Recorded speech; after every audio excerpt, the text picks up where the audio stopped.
Assalamualaikum warahmatullahi wabarakatuh. Alhamdulillah wassalatu wassalamu ala Rasulillah wa ala alihi wa sahbihi wa man walah. Terima kasih kerana masih bersama saya dalam Motivasi Pagi, dan insya-Allah kali ini kita akan terus perbincangan kita berkenaan dengan perkahwinan, berkenaan dengan rumah tangga, dan kita nak bincang pada pagi yang berbahagia ini berkenaan dengan rumahku, syurgaku. Kita dah bincang dalam episod sebelum ini kenapa kahwin, matlamat perkahwinan. Sekarang dah settle dah kahwin dah. Macam mana pula kita nak jadikan rumah tangga kita, kehidupan kita ni sebagai syurga. Sebelum insya-Allah kita bersama-sama ke syurga Allah yang kekal abadi di hari akhirat kelak, Allah dah kurnia pada kita syurga di dunia lagi, masya-Allah. Tidak penonton yang dikasihi sekalian, di rumah sebagai syurga. Kalau rumah jadi syurga ni, nak cepat balik, nak duduk kat rumah je kerja kita insya-Allah. Ada satu pepatah Inggeris, saya sebut makna je lah. A house, rumah dibina daripada batu, kayu, semen, konkrit. A house. But a home, tetapi rumah tangga, rumah tangga dibina dengan kasih sayang, dengan perasaan saling mencintai, dengan perasaan saling mempercayai, saling menghormati. Kalau rumah biasa dibuat dengan kayu, batu, tapi yang kita nak bina ialah rumah tangga. Dengan rumah kita hidup, dengan rumah tangga kita membina kehidupan sebenarnya. Tapi persoalannya how? Persoalannya macam mana? Nak ke rumahku jadi syurgaku? Nak, semua cakap nak. Tapi kadang-kadang katanya ustaz, tapi saya rasa rumah tangga saya ni macam neraka lagi, bukan syurga, neraka. Tak nak balik, kalau balik dengan pelbagai tekanan. Duit banyak tapi hidup stres. Duit banyak, projek banyak dalam akaun, semua banyak aset. Tetapi bila balik ke rumah, pelbagai tekanan yang datang. Wala'iyadzubillah. Persoalannya how? Macam mana kita nak jadikan rumah kita sebagai syurga di dunia ini? Maka jawapannya satu. Apa jawapannya? Tuan-tuan haji, tuan haji, ibu-ibu, ayah-ayah, sahabat-sahabat di luar sana. Caranya satu. Contohilah rumah tangga Rasulullah sallallahu alaihi wasallam. Kembalilah kepada cara yang diajar oleh Rasulullah sallallahu alaihi wasallam. Nak cemerlang dalam kehidupan, cari Rasulullah. Nak gembira dalam hidup, cari Rasulullah. Nak mencapai kebahagiaan yang hakiki, satisfaction yang sebenar, contohilah Nabi Muhammad sallallahu alaihi wasallam. Inilah sebenarnya kompas kita. Bagi umat Islam, inilah kompas kita. Rasulullah mengajar beberapa prinsip dalam nak menjadikan rumah sebagai syurga. Ada 3, insya-Allah. Pagi ini kita nak bincang ada 3 prinsip penting yang nak menjadikan kita berjaya. Rumahku, syurgaku. Yang pertama, iman. Yang pertama, kita nak satukan hati-hati antara suami dengan isteri. Kalau ada 2 batang besi, macam mana kita nak buat 2 batang besi ni bercantum? 2 batang besi. Besi nak bercantum. Buat macam mana? Pateri. Dengan pateri. Ataupun orang Terengganu kata teri. Kita paterikan 2 batang besi, dia akan bercantum. Okey. Kalau 2 batang kayu macam mana? Kayu guna paku. Besi guna pateri. Kalau 2 keping hati, bagaimana cara menyatukan 2 keping hati ini? Maka Rasulullah sallallahu alaihi wasallam mengajar kita dengan iman. Dengan iman. Apabila kedua-dua hati ini menyintai, mematuhi yang satu, yang Maha Esa, kedua-dua hati ini dia akan bersatu insya-Allah. Iman. Bila kedua-dua pasangan ini ada iman, hatinya bercantum atas dasar iman, berselisih mungkin berlaku, tapi ia cepat bertaut kembali. Bertelagah mungkin, bergaduh tak mustahil. Bukan kata kalau dengan iman ni tak bergaduh langsung. Sebenarnya berlaku pergaduhan, tetapi cepat-cepat memaafkan. Masing-masing saling memaafkan. Masing-masing saling merendah diri. Masing-masing membuang ego yang ada dalam hati. Apabila rumah tangga tadi dibina di atas dasar iman. Bila berlaku kesilapan, ia tidak akan ada yang aku betul ataupun aku salah. Yang penting mana yang lebih betul berdasarkan iman. Sebenarnya apabila cinta dan kasih dibina di atas iman ataupun cinta kita kepada Allah Subhanahu Wa Taala, ini akan melahirkan pengorbanan. Berlaku pengorbanan. Sanggup berkorban demi agama, demi pasangan kerana Allah Subhanahu Wa Taala. Apabila didasarkan dengan iman, akan melahirkan kekuatan di dalam menghadapi masalah. Sebagai contoh, perkahwinan Nabi Ibrahim alaihissalam, kasih yang dibina oleh Ibrahim dan Sarah dan juga Hajar. Allahu Akbar. Mereka mengharungi kehidupan. Mereka mematuhi perintah Allah, melakukan pengorbanan, berjaya buat pengorbanan yang hebat. Kisah Nabi Ibrahim meninggalkan isterinya Hajar di bumi yang kering kontang di Mekah menunjukkan pada kita walaupun kasih, walaupun sayang, dan ini dibina di atas iman kepada Allah Subhanahu Wa Taala, menghasilkan tindakan yang begitu hebat, pengorbanan yang begitu hebat. Demikian juga perkahwinan Rasulullah sallallahu alaihi wasallam dan isteri-isteri baginda. Semoga semua itu menjadi kompas kita dalam kehidupan ini. Insya-Allah rumahku akan menjadi syurgaku. Teruskan bersama-sama kami. Selepas ini kita sambung prinsip-prinsip yang seterusnya bagi menjadikan rumah kita sebagai syurga di dunia ini, insya-Allah. Alhamdulillah, kita masih dipanjangkan umur untuk bersama dalam motivasi pagi, insya-Allah. Kita motivasi diri kita berdasarkan panduan daripada Rasulullah sallallahu alaihi wasallam. Ini yang disebut oleh Nabi pagi yang diberkati oleh Allah. Mulakan pagi kita dengan majlis ilmu. Rasulullah doa, Allahumma barik li ummati fi bukuratiha. Ya Allah, berkatilah pagi umatku, berkatilah pagi umatku. Di antara tanda pagi yang berkat, kita memulakannya dengan majlis ilmu. Tahniah kepada tuan-tuan dan puan-puan yang bersama-sama kami dalam motivasi pagi ini. InsyaAllah, moga keberadaan kita di hadapan TV kita masing-masing di rumah ini dinilai sebagai ibadat oleh Allah Subhanahu Wa Taala. Kita nak sambung perbincangan kita berkenaan dengan rumahku, syurgaku. Yang pertama saya dah sebut, nak satukan hati dengan iman. Satukan kayu dengan paku. Dua batang kayu guna paku. Dengan batang besi guna pateri. Hati-hati ini disatukan dengan kecintaan kepada Allah. Hati-hati disatukan dengan keimanan kepada Allah Subhanahu Wa Taala. Kita satukan suami dan isteri. Apa matlamat kita? Duduk dua orang. Tanya kat isteri, tanya kat suami, kita nak capai rumahku, syurgaku, ini apa matlamat kita sebenarnya? Matlamat kita ialah keredaan Allah Subhanahu Wa Taala. Matlamat yang satu, hati dah satu tadi. Matlamatnya ialah syurga Allah Subhanahu Wa Taala.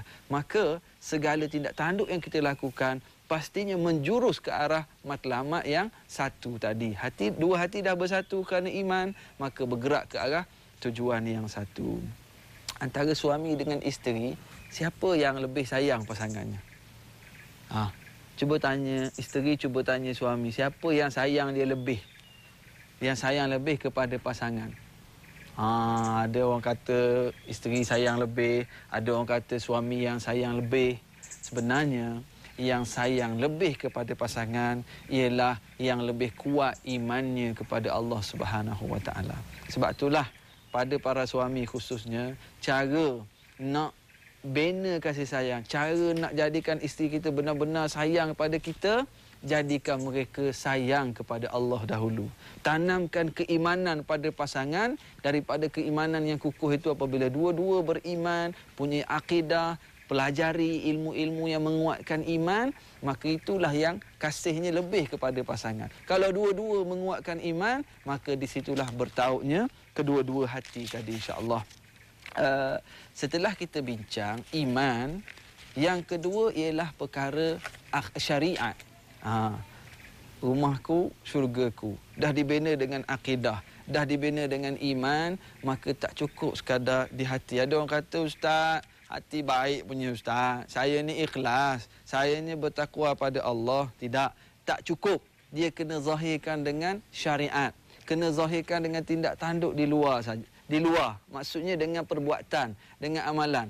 Ada yang hebat, dia berdalih hadis Nabi lagi. Kata Allah tak tengok hati luar Ustaz, Allah tengok hati. Nabi sebut Allah tengok hati dan amalan. Innallaha la yanzuru ila ajsamikum wala suwarikum walakin yanzuru ila qulubikum wa a'malikum. Allah tak lihat wajah dan luaran, tapi Allah melihat hati dan amalan. Hati yang beriman kena buktikan dengan luaran yang beriman juga dengan mematuhi syariat Allah. Jadi selepas iman ada yang kedua namanya patuhi syariat. Patuhi hukum hakam Allah Subhanahu Wa Taala di dalam membina keluarga. Itu kita akan dapat menjurus ke arah rumahku syurgaku. Kita sembahyang. Subuh 2 rakaat, maghrib 3, zuhur 4. Kita boleh ikut syariat. Kalau bulan puasa tu ya Allah, lagi tak maghrib tak makan. 7.17 maghrib, 7 suku tu dia tak makan lagi, tunggu dulu. Letak dah lauk tu.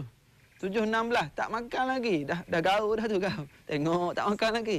Kenapa? Ikut syariat.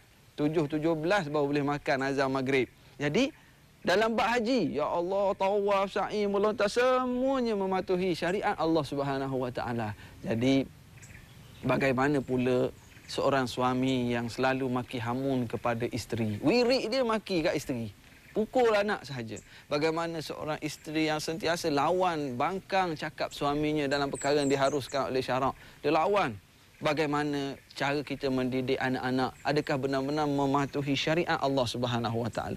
Nak jadikan rumahku syurgaku, maka syariat menjadi jalan kehidupan kita. Panduan syariat dalam mencari rezeki semuanya didasarkan di atas mematuhi syariat Allah Subhanahu Wa Taala. Sebagai contoh, suami nak merah, isteri nak hijau, suami nak putih, isteri nak hitam, bincang. Macam mana? Apabila keluarga tadi, rumah tangga tadi dibina di atas syariat, nak putuskan putih atau hitam berdasarkan syariat, dia akan jadi senang. Dia akan jadi senang untuk disatukan. Akan jadi mudah untuk menyelesaikan sebarang masalah. Contohlah. Contoh. Semua sepakat. Kata lampu merah, berhenti. Lampu hijau, jalan. Bayangkan dalam satu masyarakat, ada orang tak nak, dia nak pegang lampu hijau, berhenti, lampu merah, jalan. Yang ni nak patuh peraturan macam ni, yang ni nak patuh peraturan macam ni. Bagaimana? Akan berlaku porak-peranda, akan berlaku masalah dalam lalu lintas. Demikian juga dalam keluarga. Kalau isteri pegang yang ni haram, suami pegang yang ni haram, sama. Kalau yang ni pegang yang ni halal, yang ni pegang yang ni haram, maka akan bercelarut. Maka syariat menjadi pemutus. Di situ akan membawa ke arah rumahku syurgaku yang membawa ketenangan yang hakiki dalam hidup ini. Teruskan bersama-sama kami dalam Motivasi Pagi. Kita sambung prinsip yang ketiga yang seterusnya bagi mendapatkan rumah yang menjadi syurga di dunia, insya-Allah.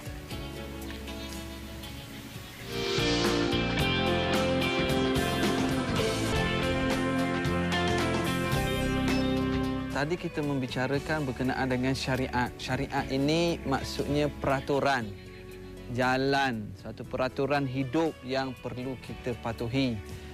Tak akan timbul king control, queen control, tak akan timbul. Yang timbulnya ialah syariat control. Yang timbulnya adalah Allah control. Kadang-kadang bila berbeza pendapat suami dengan isteri, isteri cakap begini, suami cakap begini, kalau kita tunduk pada isteri, orang bimbang, orang kata queen control. Tunduk sangat pada suami, takut orang perli king control. Sekarang apabila kita meletak syariat sebagai panduan, sebagai pemutus, maka tak timbul dah.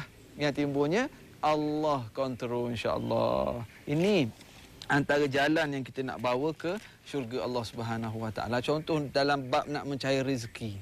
Suami kata tak apalah, abang ambillah rasuah ni pun. Tak apalah, abang nak ambil tender ni ulur-ulur sikit dapat tender, kita pergi ke Mekah. Kita bertaubat kat Mekah, kita boleh tolong anak yatim. Isteri kata jangan bang, tak sesuai, ini haram. Jadi macam mana? Macam mana kata putus? Kata putusnya kembali kepada syariat. Maka tadilah tak ada isu queen control ataupun king control. Kita akan balik kepada syariat control. Itu yang kedua. Yang pertama iman, yang kedua syariat, dan yang ketiga dalam kita nak membina rumahku syurgaku, yang ketiga adalah perkara akhlak. Bina dengan akhlak. suami terutamanya menjadi contoh kepada isteri, membawa akhlak yang baik, akhlak yang diajar oleh Rasulullah sallallahu alaihi wasallam. Isteri pun menunjukkan akhlak yang mulia berdasarkan contoh daripada ummahatul mukminin, isteri-isteri Rasulullah sallallahu alaihi wasallam. Pernah sekali ketika Rasulullah bersama isterinya Ummu Salamah. Ummu Salamah ni suami pertama dia dulu Abu Salamah, seorang sahabat yang soleh, yang berhijrah, yang mati selepas peperangan Uhud. Abu Salamah orang soleh, orang baik. Mati Abu Salamah, Ummu Salamah kahwin dengan Rasulullah sallallahu alaihi wasallam. Suatu hari Ummu Salamah ni dia terfikir tentang nasib Ummu Salamah di hari akhirat kelak. Dua-dua baik, Rasulullah baik, Abu Salamah dulu baik. Lalu Ummu Salamah pun pergi tanya Rasulullah, duduk kat Rasulullah. Ummu Salamah kata, Abang Mat lah kan.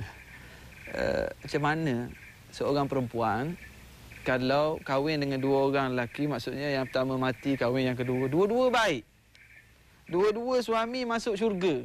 Jadi si isteri ni akan bersama siapa, wahai Rasulullah? Ummu Salamah tanya kes dia lah.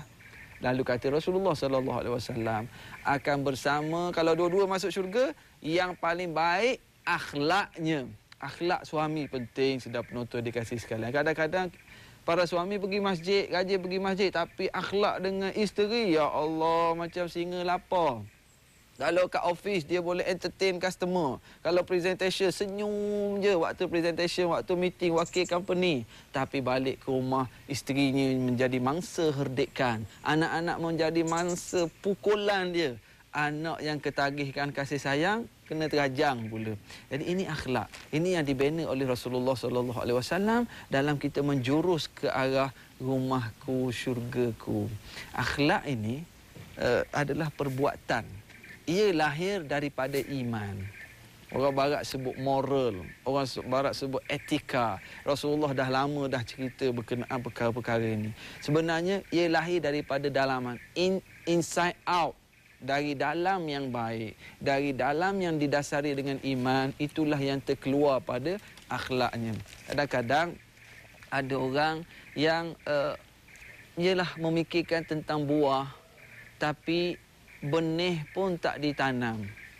Apa maksud ustaz tu? Gini, kita tanam benih, kita baja, kita siram, pohon tumbuh, keluar buah. Iman adalah benih yang mesti ditanam. Kita tanam, kena tanam iman dulu. Kemudian mesti dibajai dengan ilmu, disiram dengan syariat. Dari situlah akan melahirkan akhlak yang mulia. Cara berpakaian, cara bercakap, cara bertindak tanduk dan sebagainya. Kadang-kadang ayah dalam rumah, ya Allah, ayah dari dalam bilik air ke dalam bilik tu pakai spender je. Toing-toing berlari. Anak pun tengok, ni undertaker mana kan. Jadi anak pun pergi asrama pakai. Isteri pun kata, laki aku macam tu, aku pun lebih kurang dia je lah. Dia akan mencontohi. Contoh terdekat adalah para suami kepada isterinya. Contoh terdekat ialah mak ayah kepada anak-anaknya. Orang putih sebut apa tu? Action speak louder than word. Perbuatan kita memberi kesan kepada pasangan, kepada anak-anak. Itulah perkara akhlak sebenarnya yang mesti kita terap dengan baik. Rasulullah sallallahu alaihi wasallam menyebut bahawa khairukum li ahlihi wa ana khairukum li ahli. Khiyarukum, Rasulullah sebut sebaik-baik kamu ialah orang yang paling baik akhlaknya kepada ahlinya, yakni kepada isterinya, dan aku adalah orang yang paling baik akhlak, perangai, tindak tanduk kepada isteriku. Dan penonton yang dikasihi sekalian, nak sebut senang.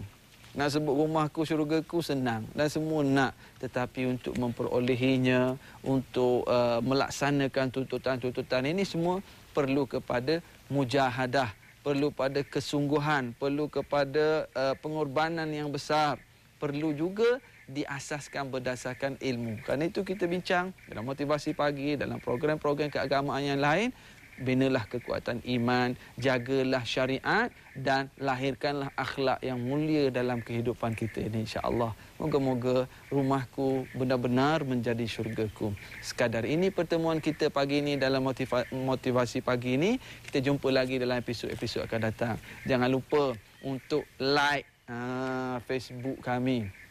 di Facebook Motivasi Pagi 2012. Like je makcik, kita jadi friend. Kalau ada komen, ada soalan, bahkan kami kongsi juga beberapa ayat Quran ataupun tips-tips, hadis-hadis, insya-Allah melalui Facebook kami ni. Kita manfaatkan teknologi yang ada untuk improve lagi program-program agama kita, insya-Allah. Sekadar itu pertemuan kita kali ini. Assalamualaikum warahmatullahi wabarakatuh.